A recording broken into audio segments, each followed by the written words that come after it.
The harbor was quiet now. The water lay flat and gray beneath an overcast sky, stretching out toward the horizon in unbroken silence. Along the shoreline, where waves lapped gently against concrete piers, dozens of enormous steel hulls sat motionless in the current, their guns pointed at nothing. Their decks, once crowded with men rushing to battle stations, stood empty. The war was over. The enemy had surrendered. And now, across every naval base in America, thousands of sailors were leaving these ships for the last time, walking down gangplanks with their duffel bags slung over their shoulders, heading home to a country that no longer needed them to fight. But what about the ships themselves? What happens to a battleship when the war it was built for has ended? In the weeks following Japan's surrender in August 1945, the United States Navy faced a problem it had never encountered on this scale. It owned the largest fleet in human history. Across the Pacific, the Atlantic, and every port in between, nearly 7,000 warships floated at anchor or moved slowly through calm waters, their purposes suddenly uncertain. Among them were 23 battleships, the most powerful vessels ever constructed by American shipyards. These were not relics. These were modern fighting machines. Some had been commissioned only months earlier. Their armor was intact. Their engines still turned. Their magazines were full of ammunition that would never be fired. But the world had changed faster than anyone anticipated, and already, even before the victory parades had ended, military planners in Washington were asking a question that seemed almost unthinkable just a year before. What do we do with them? At first, nothing happened. The ships simply waited. Crews were reduced to skeleton staffs. Maintenance continued, but only enough to prevent rust and decay. In Pearl Harbor, where the war had begun for America, battleships that had been raised from the mud and rebuilt with extraordinary effort now sat idle again, this time without purpose. The California, the West Virginia, the Tennessee, they had survived the surprise attack. They had returned to service. They had sailed to Okinawa and bombarded Japanese positions until their gun barrels glowed red in the dark. And now they floated in silence, painted gray, waiting for someone to decide their fate. The Navy's first instinct was to keep everything. Admirals who had spent their entire careers in a world where battleships represented ultimate power could not easily accept that this era had ended. They argued for retention. They proposed training missions, ceremonial roles, coastal defense. But even as these discussions took place in Washington, a different reality was unfolding in the shipyards and anchorages where the ships actually sat. Young officers were being discharged. Experienced crews were disappearing into civilian life. The industrial machine that had built and maintained this fleet was shutting down.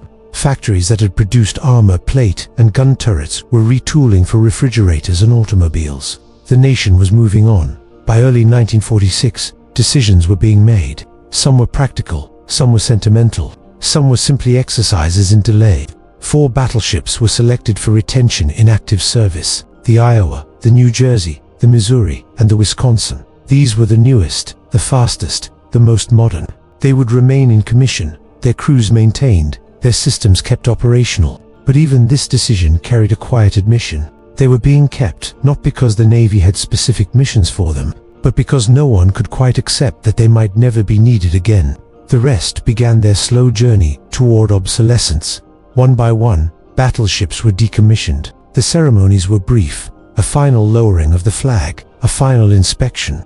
Then the crew departed, and the ship was turned over to caretakers who would preserve it in what the Navy called the Reserve Fleet, at naval stations in Philadelphia, Norfolk, Bremerton, and San Francisco.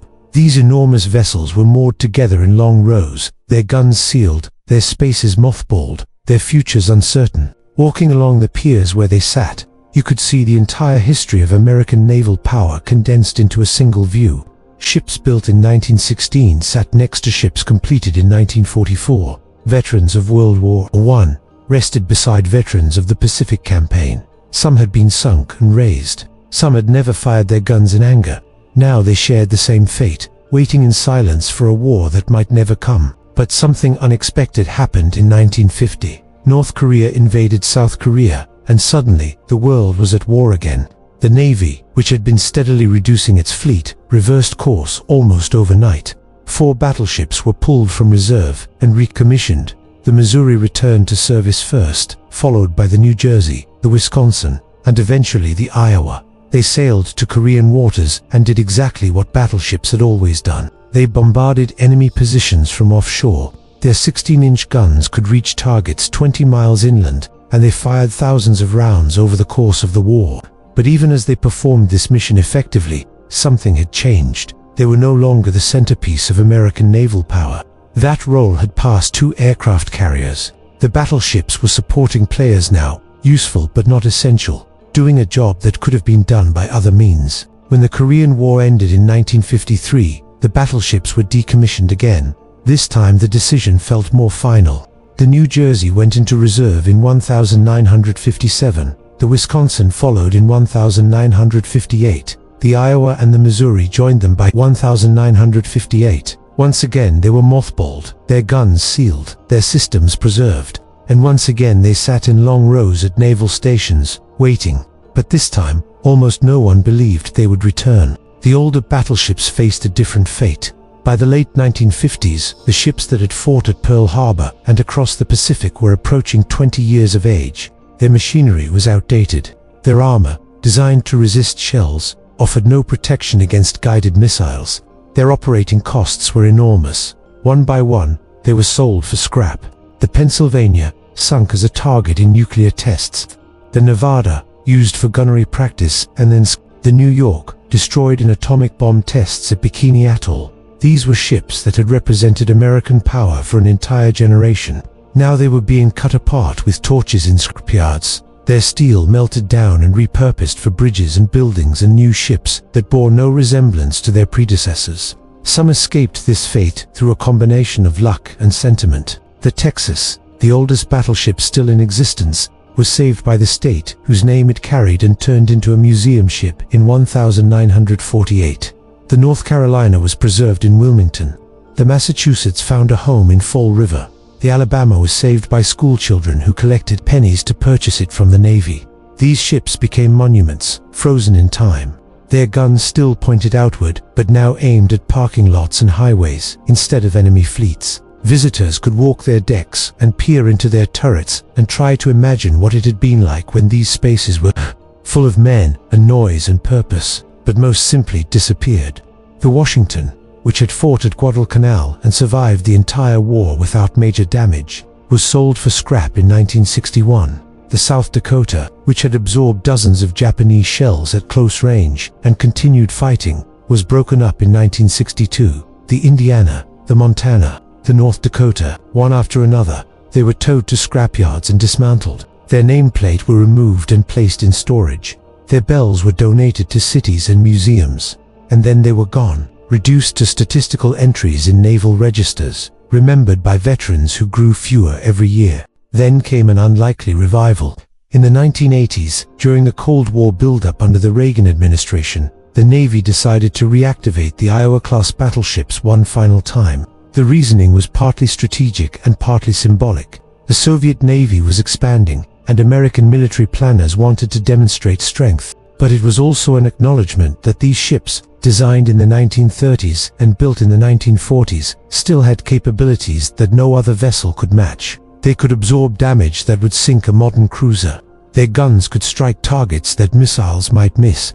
And their mere presence, steaming into a crisis zone, sent a message that newer weapons could not convey. Between 1982 and 1988, all 4 Iowa-class battleships returned to service. They were extensively modernized. Tomahawk cruise missiles were installed. Harpoon anti-ship missiles were added. Modern radar and communication systems replaced the equipment from World War II.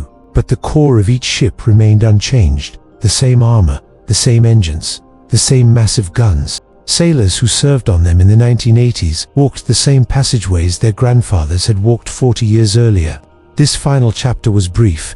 The Iowa saw combat during the Lebanon crisis in 1983, firing its guns at targets inland. The New Jersey bombarded positions in Beirut. The Missouri and the Wisconsin sailed to the Persian Gulf during Operation Desert Storm in 1991, launching cruise missiles and providing gunfire support during the liberation of Kuwait. And then, almost as suddenly as they had returned, they were decommissioned again. The Cold War ended. The Soviet Union collapsed. And once more, the question arose: what do we do with these ships? This time, the answer came slowly but definitively. All 4 Iowa-class battleships were placed in reserve one final time. but with the understanding that they would likely never return to service. The Iowa became a museum ship in Los Angeles in 2012. The New Jersey found a home in Camden. The Wisconsin was preserved in Norfolk. The Missouri, which had hosted the Japanese surrender ceremony in Tokyo Bay in 1945, became a memorial at Pearl Harbor, moored near the spot where the Arizona still rests beneath the water. Today, if you visit these ships, you can see the evidence of their long lives, paint from different eras, layered one over another. Modifications made for wars fought decades apart. Spaces that once held crews of 2,500 now echo with the footsteps of tourists and school groups. The guns still point outward, but they will never fire again. Their ammunition was removed years ago. Their machinery is maintained only enough to prevent deterioration. Standing on the deck of one of these battleships, looking out across the water toward a modern naval base, you can see how completely the world has changed. The ships that now dominate the harbor are aircraft carriers. Vessels that would have seemed impossible when these battleships were designed. They are longer, wider, more complex, carrying more firepower in their aircraft than any battleship could deliver with its guns. And yet the battleship remains massive and solid, a physical reminder of a different era of warfare, when victory was measured not in precision strikes from 1,000 miles away, but in tons of steel hurled across open water. The battleship era did not end with a dramatic last stand. It ended quietly, in mothballed fleets and scrapyards, in budget hearings and strategic reviews. It ended because the world moved on, because technology evolved, because new threats required new responses. But it did not end because the ships themselves failed. They performed exactly as designed until the very moment they were no longer needed. And perhaps that is the real story of what happened to America's battleships after World War II. They did not die in battle. They simply became unnecessary, outlived by the world they were built to defend.